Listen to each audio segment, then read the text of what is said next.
In the minds of most, Augusta's Regency Mall has been closed longer than it was open. That's not quite the case, but it's not far wrong.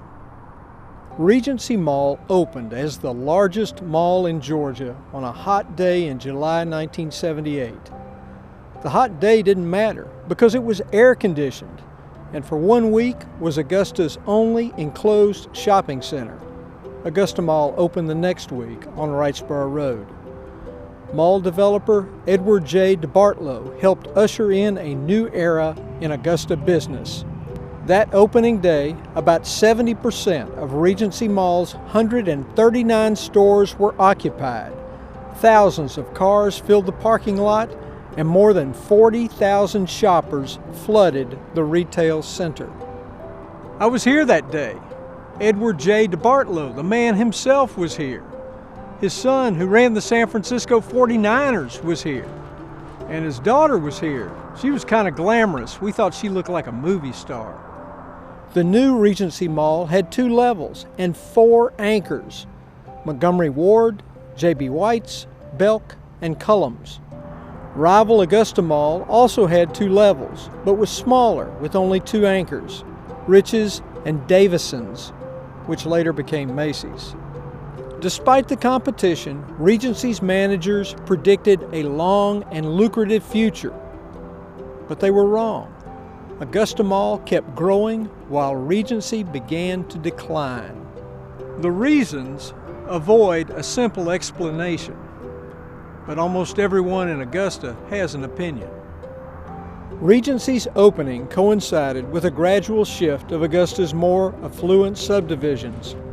Some complained Regency's owners failed to take care of it, while others point to changing demographics, traffic patterns, and negative perceptions about South Augusta. One of the first indications that Regency Mall was in trouble was in 1993. That year, at least 7 stores left the mall, including Upton's department store. 2 years later, DeBartolo's company transferred ownership of the mall to mortgage holder Equitable Real Estate Investment Management of Atlanta. From there, the situation got worse. Regency's stores began to close. In 1996, Augusta-Richmond County's new consolidated government began considering a plan to buy or lease space at the mall to consolidate government offices. That didn't work. And then Regency's J.B. White's, Augusta's hometown department store, it moved over to its rival at Augusta Mall. Regency ownerships came and went. Partnerships fractured. And for the past 2 decades, its lack of any noticeable activity has to be contrasted with an overabundance of ideas on what to do with it. The suggestions for the property have included county government offices, a senior citizen retirement community, a school, a baseball stadium for the Green Jackets, an outlet mall, a water park, a new courthouse, a church featuring a mega sanctuary, gymnasium, classrooms, bookstore, and coffee shop, an entertainment center, a mixed-use development incorporating retail, call centers, a town square, and walkways along adjacent Rocky Creek. But nothing happened. I feel badly about all of this because that first Christmas, 1978, here at Regency Mall, I once spent an afternoon as a mall Santa Claus. Yes, it's true.